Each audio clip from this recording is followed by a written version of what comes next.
Vamos.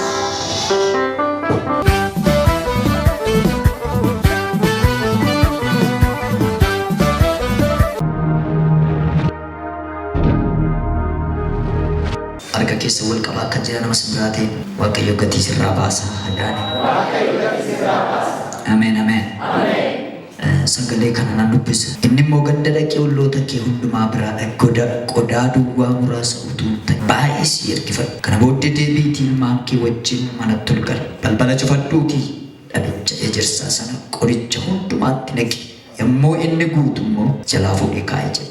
Isheen isa biraa yommuu deebite ilmaan ishee wajjin manatti galte balbala cufatte. Ilmaan ishee qoricha hin dhiyeessuuf isheen immoo dhadhicha ejersaa itti naqxi turte. Qodaawwan sun hundinuu yommuu gugguutan ilmaan isheetiin qodaa duwwaa kan biraa anaaf fidi jedhe.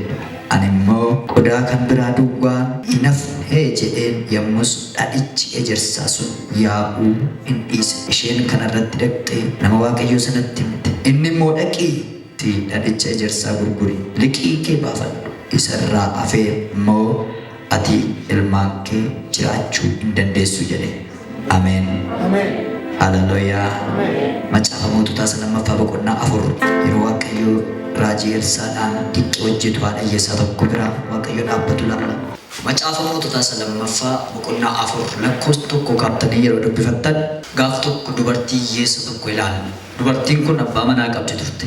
Abbaan manaa ishee namarraa liqeeffateetu du'e. Tu liqii sana hin baasin. Sababa kanaaf ijoollee ishee hiyyummaa keessatti gateetu waan du'eef abbaan manaa ishee waan gara Waaqaa deemeef namni liqii kanarraa baasuu hin dhibe. Haa ta'u iyyuu malee abbaan birrii sana abbaan warqii sana guyyaa dhufeetu hin lola ture, hin doorsisa ture. Birrii kunaaf fidi jedhe jechuudha. Ituu kanaan rakkattuutu dubartiin kun waggaa dheeraa erga rakkattee gara raajii Waaqayyoo dhaqxeetu sagalee naa baasi jette. Raajii Waaqaa kan harka birriin hin jiru garuu sagalee birrii caalutu jira.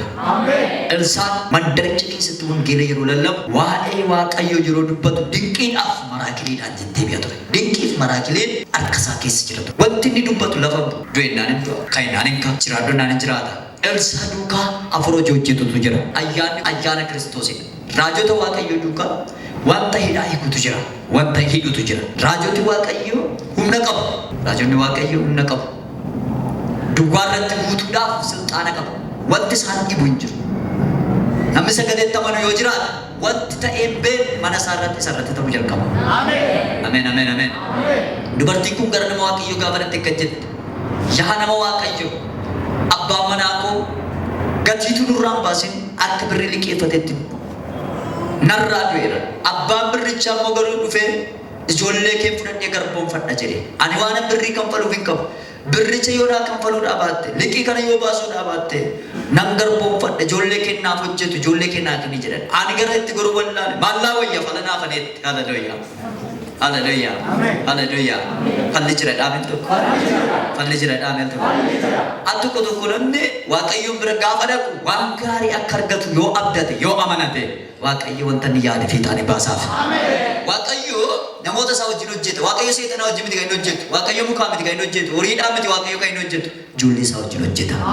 Namni yoo amanu ijoollee isaa warra Waaqayyo dibe biraa sagalee gaafa dhaqee fudhatu. Warra Waaqayyo dibe biraa jecha gaafa dhaqee baafatu mana isaa keessatti sooromni kan isaati, jijjiiramni kan isaati, guddinni kan isaati. Warri Waaqayyoon amanattan, warri Waaqayyoon barbaaddattan, warri Waaqayyoon kadhataa jirtan, warri Waaqayyoon waammataa jirtan. Waaqayyo galgala kana edaa isinirraa baasa. Ameen jedhaa ayyaana. Ameen haleluuyaa. Mirrafan ta'a jedhama. Maqaa Waaqayyootiin jedhame. Mirrafan ta'a jedhama. Hallelujah. Dubartiin kun gara nama Waaqayyoo kana gaafatattu akkas jette yaa nama Waaqayyoo nan rakkan nan salphadha waan an deebisu wallaa ijoolleen koo garbummaatti namuudhaaf jette hormatu bushuuf jedhe akka barbaadanitti ergachuudhaaf jedhe maallaa wayya gaafas jettu akka jedhe saan kottu aqiiti cuggee yookiin dhadhaa cuggee keessa jirtu mana kee keessa kan jirtu ishee xiqqoo sana fuudhi qodaa ollaa keetii naannessi ollaadhaa kee ergifadhuuti itti qicii jedhe Aqiiti balbala kee cufadhu itti qicee namni bira akkasitti mee namichi kun amma waa baatee jiru dhadhaan sii fidan jenneeni kana sii fidan jenneen maal jedhee beektu dhaqi ishee dhadhaan jirsa mana kee jiru naan xiqqoo tokkotu jirte naan isheedhuma itti qicii qadaadii mana kee cufadhuuti taa'ee ameen haleluuyaa በኢየሱስም jireenya dinqii jiraadha namni jireenya dinqii jiraadha yaada namni amanu jira galgala kanaan booda dinqiitti jiraata ameen ameen ameen Afurri qulqulluun gaafa dhufee dubbatu jira. Gaafa inni dhufee dubbatu waan nurra kaa'u, waan nurra bulchu, gaafa inni waan keessaa darbatu dafa ameen jedhaaf danda'a. Afurri qulqulluun dhimma kee hojjechuudhaaf yoomiyyuu gadi hin taa'u. Ati yoo ofirra gatteesse irraa kan hafe, ati yoo dhiifte irraa kan hafe, ati yoo fiical jette irraa kan hafe inni halkanii guyyaa siif hojjeta. Namni amanu yoo jiraate akkaataa dinqiitti jiraata galgala kana. Dinqiidhaan jiraadha. Dinqiidhaan jiraadha. Hin amantu? Dubartiin kun mana ishee keessa gaafa dhattee galte cufatteetu akkuma namni Waaqayyoo jedhe namatuun galaati mana keessa cufadhaa ta'a waan mana kikkichaati taatu jedhe aanni irra maraateen jettu malee namni akka godhin jiru nama akka godhin jiru kiristaanota jechuun warra amantiidhaan jiraatan jechuudha kiristaanota jechuun sagalee Waaqayyootti warra amanan jechuudha shakkaa deemna yoo ta'e nuyi jijjiiramu jechuudha ameen haleluuyaa ameen haleluuyaa maqaa isaatiin garuu namwadha ameen ameen jedha ayyaana bara lafti biyyi namni dalgasitti galu maqaa isaatiin ati garuu dirree goote irra deemta. Wal fuudhi si deebisa yoo amanta ta'eeti. Dinqiitti jiraadhu irraa kaasiiti. Idaan sirraa bahu irraa kaasee. Wanti si rakkise sirraa akkama jedhu. Xiqqooti manaa qabdu baay'atee sira eegu. Yoo galtee balbala cufachuu baate mee asuma ta'e amanii buukii kee siif haa gootu. Yaarraaba. Maara guuta argaani seeyaa. Inniti bara dhufutti goote arra galgala siif haa ta'u. Ameen haleluuyaa. Elsaan nama Waaqayyooti dubbini dubbatu lafan bu'u haa ta'uyyuu malee namoonni amantiidhaan isa bira dhaqan ilma fayyu turan Elsaan gaafa dhaqee dubartii kanaan dhaqee waan cuggee mana keetii qabda dhaqaa kana fuudhii ciqiiti balbala kee cufadhu mana kee keessa taa'i gaafa inni jedhee mee ilaalaa isin dubbii akkasii ilaalaa akka goote galtee ijoollee ishee fudhatteetu ollaadhaa okkotee gaalii wanta cuggee dhadhaadhaatti natti hundumaa kadhatteetu ollaadhaa barbaadde namni maraatuu ishee walumatti qabdi guuri bakka jiru guuri duwwaa jiru fidi mana keetti walitti qabeete dhaqi balbala kee cufadhunnaan bakka jiru ollaadhaa akka nama maraateetti dhattee okkotee walitti qabatteetu manatti natteetu itti qicee calmattee balbala ishee giggirgote taa ijoollee gadeetti haleluuyaa ameen ameen taa jettee daqiiqaa muraasa yeroo sen buqqeetu ofuma isaa dhangala'uu jalqabe ofuma isaatiin qadaaddii cabsee ofuma isaa guute asilaatti kunis guutu achilaatti kunis guutu kun okkotee biraan jiru kan itti qicaan hunduu guute har'a kaasee guutuu siif haa ta'u. Kan akka jette raajichaan dhatte hin guute miti jettennaan dhaqii gurgurii daafirraa baasee. Isarraa beerimoo jiraannu jedhe. Ameen dhaqi maal godhe gurguriitii daafirraa baase ijoolleen kee gurguramuu olteetti jedhe. Haleluuyaa. Ijoollee keessan namaaf kan laattan bakka wanti nyaachistan waa ittiin obaastan kan namni yaaddooftan raafaa taatu. Ameen. Yesuus guddaadha. Nama amane tokkoof galgala kan dinqiitu ta'a. Ameen haleluuyaa. Waaqayyo afaan ijoollee isaa duukaa jira. Waaqayyo afaan raajota isaa duukaa jira. Lafa onaa kana deddeebi'u maqaa Yesuusiin naataa gaafatu sii taa'u dubdu. Mootee jiraattan jedhe ameen. Dargaggeessu fuudhii moo'ee jiraata. Moo'ee jiraadha jedha. Namoonni baay'een hojjettanii harka duwwaa taatanii boossu. Namoonni baay'een barattanii harka duwwaa taatanii boossu. Namoonni baay'een daldaltanii harka duwwaa taatanii boossu. Garatti gortan wallaaltanii maqaa Waaqayyootiin garuu wanti ta'u maqaa Waaqayyootiin warratti waamame wanti ta'u waan ajaa'ibaati. Waaqayyo warra isa waammatan hin qaanessu illee iyyaasisu. Waaqayyo warra isa kadhatan hin qaanessu illee iyyaasisu. Galgala kana namoota kufeera jettanii sichi hin danda'u lafaan ka'u waan an hojjedhu hin qabu waan an nyaadhu namoota jettaniif ergaa qabadhee dhufeera. Irraa afaa jiraata ameena. Irraa afaa kan jiraachisu abbaa kee miti haadha kee miti fira kee miti biyya Finfinnee miti lafa irra jiraattu miti Waaqayyo isa jiraataan. Waaqayyo irraa afaa si jiraachisa. jiraachisa. Kan raafas jiraachisu waaqayyo san jiraatan. Ati galu koluutti gali. Raawwan hunduma isaa dhiisi. Ittoof gadi bira jiraat duukaa jiraat isa wajjin lafa yaadda ga'uudhaaf yoo kaatu waaqayyo balbala cufamaa kamiyyuu sirraa bana. Ameen haleluuyaa. Maqaa waaqayyootiin asii gaafa baatan wanti isin guutuu dhattanii dhuftan guutee isin eegu. Guutee isin eegu.